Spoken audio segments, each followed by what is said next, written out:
Today's 844 data. I'm here to lessons to learn. I'm learning how this will support your dreams, your goals, allow you to become the person that you want to become.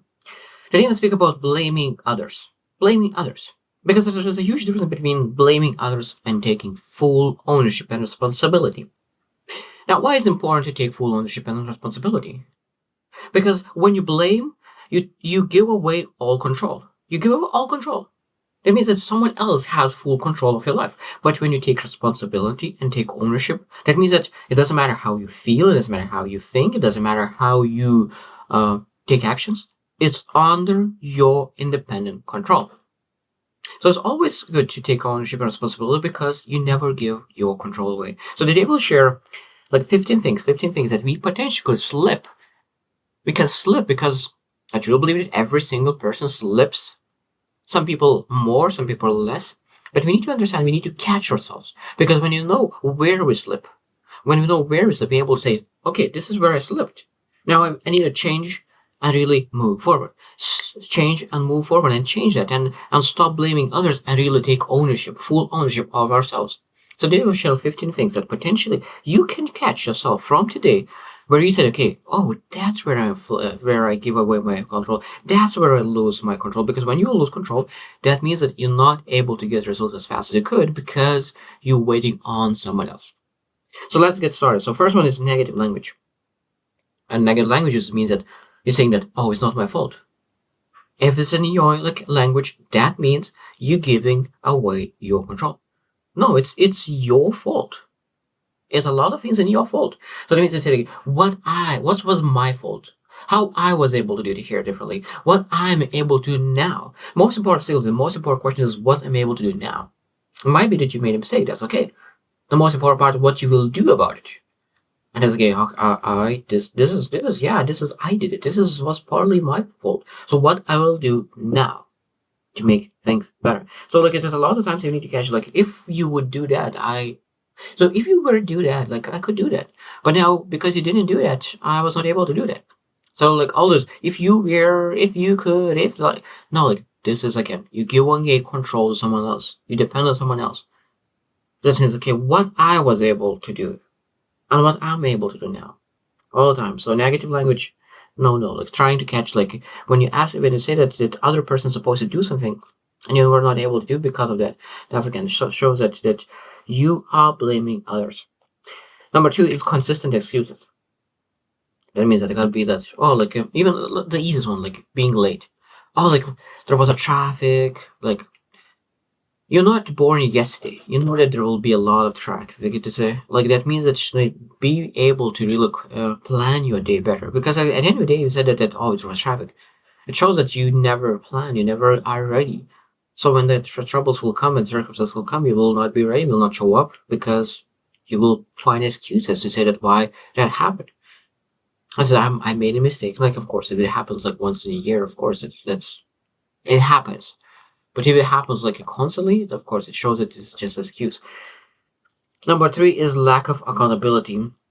So that means that we always understand that we need to take full ownership and responsibility and be accountable for ourselves, for actions. Because exactly the same, you can say that traffic was bad and that's why you're late, or you say that, oh, I'm sorry, I just miscalculated the time, how long it will take, and that's why I missed. Now it will never happen again, so you take full control. So that was my mistake. I really didn't plan that well. I didn't prepare my coffee in the morning fast enough. I didn't wake up on time. So that means this was all my mistakes. And I will fix that, and I will never do that again. So that means it's take full control and responsibility. Because a lot of times you can have ownership or you can excuse. So that means when you show up late, you always have that choice. You will take ownership and responsibility, or you make an excuse for the external circumstances and don't blame others for you being late. Because it could be the person was late and again, you're able to take ownership or blame others. Number 4 is recurring patterns. This is what I didn't mention. It could be recurring patterns. Could be that you're late every single day. That's a recurring pattern, and you are still making excuse for every single day. And it might be that you use exactly the same excuse. Traffic was bad today. Oh, this was bad traffic. Or are you able to catch yourself while it's it's in my control to be on time. It's my control to really make things better. It's my control when I see that in multiple areas of my life that I'm making excuses. It could be that, oh, like, you're not performing at work. Oh, like, it's just my coworker is not doing something. Oh, my coworker didn't finish that something yet. How much you're able to really take control of things. I think that when you really think and reflect, you start to realize that there's so many things that you're able to take control and so many things that you're able to do and outdo yourself, that you make sure that you're able to understand what are the recurring patterns, what is happening all the time, over and over again, and how often do you really blame others that the things doesn't get better. And you'll take as much as you can ownership and move forward. Number 5 is finger pointing. Finger pointing is very easy. You have one finger and you just point, this is your fault, this is your fault, this is you that did it. But I think that there is one place that you're able to finger point, and I think that is a very, very good place, and that is in a room in front of the mirror. So you point that finger because you know that that's the person who is responsible. I love the saying by John C. Maxwell. It said that he used to say the saying that it's probably still says that when you want to kick ass of the person who is responsible for all your problems, probably will not be able to sit for a month. You will not be able to sit for a month because you are responsible for all the problems and mistakes that you are having. So if you kick yourself, you will start to understand that you need to move your ass to take action, to really take ownership and responsibility to change that. So that when you finger point, you need to finger point back to yourself, not to others. So if you want to finger point that finger into yourself in a mirror, because it's your responsibility. Number 6 is this defensiveness. That means that defensiveness is very important as well, because a lot of times people give you feedback, but you better be defensive. No, this is not me. This is not. I didn't do that. This is not my fault. And people become defensive because they're afraid. They're afraid, and I think that a lot of times when someone is giving feedback, and I understand that some people are very, very bad at giving feedback, and because they're very bad in giving feedback, you become very defensive. And of course, sometimes people give very, very good feedback and still become very defensive. But say like if a person gives you feedback, I think that we need to be very, very aware and start asking right questions to get the best out of it. So like when you think about like someone is giving you feedback, now we're able to ask like why this person is giving feedback. What is his intention? What is his intention? And you realize that a lot of times his intention is to like really add value to you, to make you better. And you realize that when he has a great intention, like at that moment, like you become a little bit more open. Because his intention is helping me. His intention is helping me, so that means that I'm supposed to be open to his. Because I think a lot of times, because we do not know the purpose of his feedback, we become defensive. But when you know full intention, it's like, okay, so his intention is this. So what he is trying to say, like he's trying to make me better. He's trying to improve me, to try to me to move to the next level. So let's learn. Let's look into. Maybe there is some things that he says is true. Even though that it hurt, but in the long run, it will add tremendous value when you're able to really take advantage of that feedback. Number 7 is feeling misunderstood. This is very interesting as well. So it means that you are able to say that, oh, nobody understands me. Everyone is in their own space and just no one is able to understand me. Now, it could be that your circle is very small and you just have total different ideas, visions, perspectives, and they're just not able to understand you because that's all right, that you have total different vision than they are. And you just need to go outside of your circle to find the people who think like you. Or it might be that your communication skills are so bad that it doesn't matter with whom you are speaking, nobody's able to understand you. So you have two options. Really focus on learning and expressing your thoughts and ideas and reading books and really attending seminars where they share about how to communicate, how you feel, what you think. Because communication is very important, even though that it might be that your circle is not able to understand you because you have much, much bigger vision than they have for themselves. Even like I said, the vision is vision. Like everyone has their own vision, and it could be that their vision doesn't align with your vision, It might be that you don't understand fully them as well, because you just don't see what they see. So that means you're able to go to other community. But at the same time, and the most important part, still learn how to communicate, because the better you communicate, it's easier to transition yourself from one group to another group. So feeling understood is make sure communication skills are in place and people around you are able to understand your vision. Number 8 is justifying mistakes. So that means that when you see mistake, you can justify mistake or you can learn from mistake. You can justify mistake or you can learn from mistake. What is better? Because if you learn from mistake, you will never do it again. What they found that people who are able to share and be vulnerable about mistakes, what they are having in common is that they grew through their mistake. They grew from their mistake. So that means they became better, stronger, faster. And because they became much better because of mistake, now this is mistake, and this is where they are. And they're able to look in that problem and say that I'm not that person anymore who made that mistake. I'm totally different. I'm totally stronger. And now they're able to be vulnerable and share this is who I used to be. That's not me anymore. But that person in the past made that mistake. And the people who are not able to be vulnerable, a lot of times it shows that they'll still are troubled by that mistake. They're still learning. It might be that they will make the same mistake in the future. Because when you know you'll never make the same mistake, when you're confident you will never do the mistake, you are very open in sharing the mistake that you did in the past. So if you are not comfortable, say like, okay, what I need to do to outgrow this mistake, what I need to learn, not to justify. Because a lot of times I think that it might be that you're not able to share this mistake because you still justify, oh, I did this mistake because this and this and this person, or this one, or certain circumstances. So again, stop justifying, start saying, okay, what I need to learn from this. Number 9 is externalizing problems. So it means every single problem, like 95% of problems, could be end up found internally.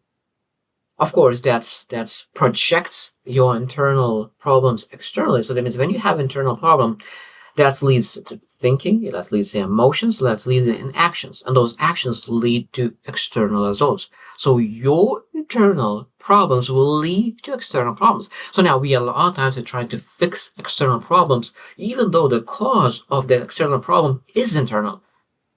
So there's such a powerful thing. And a lot of times external problems are caused by internal problems. When you fix the internal problem, external problems disappear. When you fix internal problems, external problems disappear. Now, when you try to fix the external problems, they never go away because you're just fixing for example, if you have a headache, a lot of times you just can potentially drink medicine and a headache will disappear. But it might be that the cause of that headache will not disappear. So that's very important to focus on the cause, not on the symptom. And external problems, a lot of times, is just a symptom, not a cause. Number 10 is self-reflection or lack of self-reflection. Because a lot of times when we think about, this is again part of the external problems, because when you reflect where the problems are coming from, I think it's sometimes we are missing our time with nature, or being like by the tree, in the nature, by the lake, by the river, and you like sit down and say, okay, what happened there? What happened like a week ago? Like what happened with the problem, the challenge? What happened with the mistake? So what I was thinking, what I was feeling, where the decision came from, like what kind of beliefs I had before I was making the decision, what kind of beliefs I had, what kind of values I had to really make the decision, because this decision made in my actions, and as those actions led to results. So really going backwards of that decision and where the decision came from, really understand that mistake, that reflection is very, very important, because when you don't have that reflection, when you don't understand your full impact on that mistake, that's why it's a lot of times it's easier to blame someone else. So the better you reflect, the easier it is to understand that you had a lot of control over that situation. Number 11 is consistent victim mentality. And this is one of the biggest thing that I learned probably from Jim Rohn as well. Because when you go through life, a lot of times people say like, why me? Why did it happen to me? Why does adversity happen to me? Now, of course, we understand every single person has adversity. Of course, everyone's adversity for them is the biggest adversity. But when you're asking the question, why not me? So if you like, I want to be rich, why not me? I want to be healthy and have a six pack, why not me? I have adversity, why not me? Because I need stronger character. I need resilience. I need persistence. I need that character to pursue massive things. So why not me to go for this adversity that could make my character stronger? Why not me? I'm a strong person. I'm here to truly make things happen. So it's very, very important to understand that every single person is able to say that this is for me. This is helping me. And I think that is very, very important. Number 12 is ignoring feedback. Ignoring feedback. So that means that the person is giving you feedback, but you don't listen. And because some people are assholes. Assholes. And what I mean by that, they're asking questions, but they're not acting it. They ask questions, but they're not acting. They're becoming assholes because there is a hole. So questions and all the answers going into that hole. Now, one thing that I really want to understand that this is very massive. This is very, very massive. So when you ask a question, you do not understand it yet. You do not understand it yet. So because you do not understand, you don't take action on it. And because you don't take action on it, you don't understand and don't get better. Now, because you didn't understand, you go back to the person who gave you advice and ask another question. And you still do not understand. And now you go back and like thinking, I don't understand. So I will not take action because I don't understand. But this is where it is. This is the key. So when you take action, then you understand. So without action, you will not understand. So now people are looking and waiting until they understand before taking action, but they will never get there. Because you understand when you're taking actions. So when you ask a question, when you get the answer, you do not understand. So that means the first time when you will need to take action, you will need to take action while you still don't understand. This is massive. So when you will take action without understanding, now you will understand what he said. This is very, very powerful. So when you just get it, you will move much faster because you will start taking action without understanding. Because while you're taking action, then you will understand what they said. It's very, very powerful. I found that's why people become assholes, because they ask, they don't understand, they go ask, they don't understand, and they don't take action because they are hoping that they will understand one day, but will never understand because you're able to get full understanding only by taking action. Number 13 is resistant to change. Resistant to change.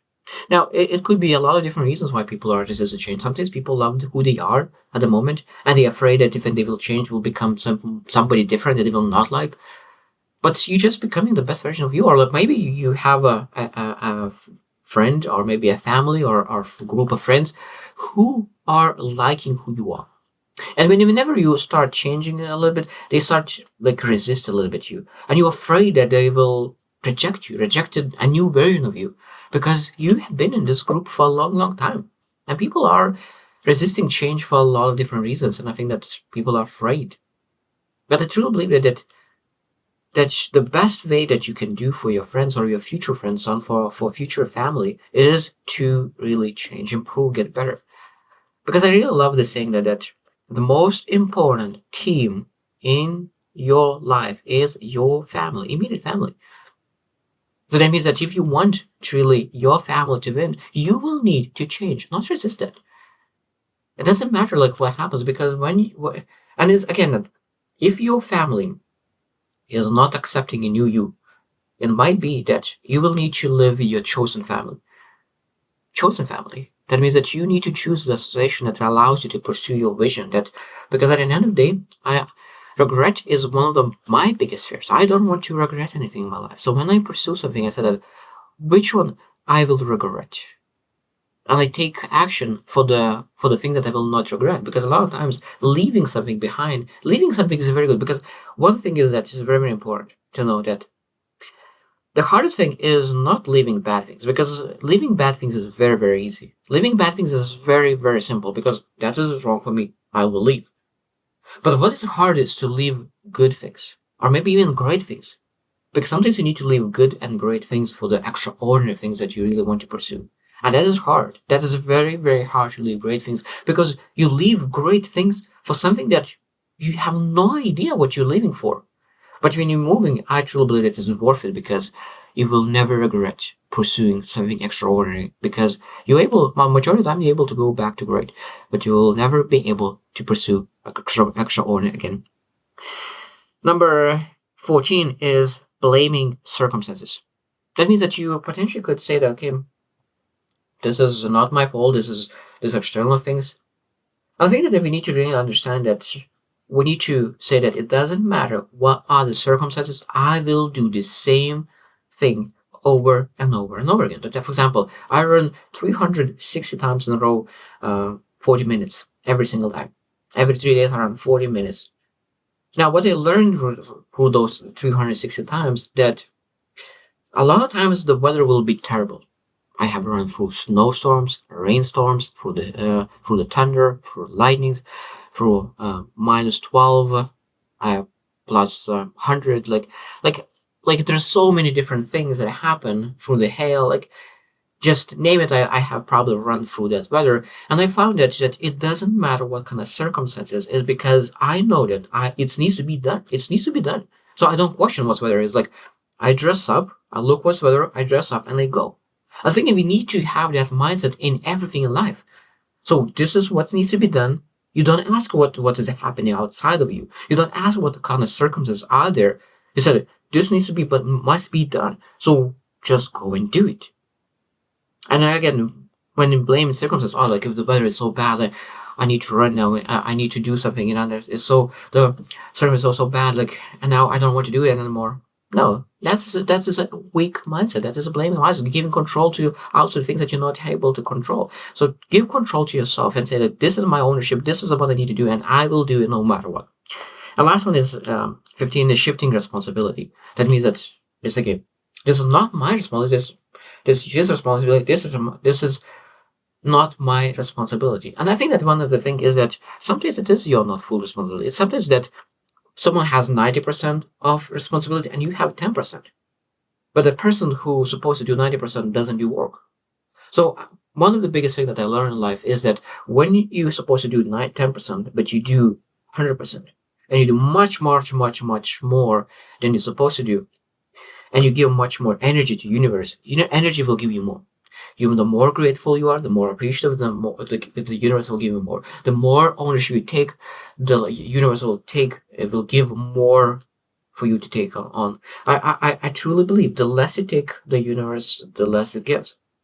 So the more you take, the more universe gives you. So you decide how much responsibility and ownership you want to take for yourself, because universe will always give you more and more and more and more to take. So the more you take, and when you overdo your responsibility for the good purposes, not for bad purposes and to cut someone off, but like for good purposes, to support someone and to help them, I think that is the best place to really to learn how much universe is able to give when you really give yourself a chance to take full ownership for yourself.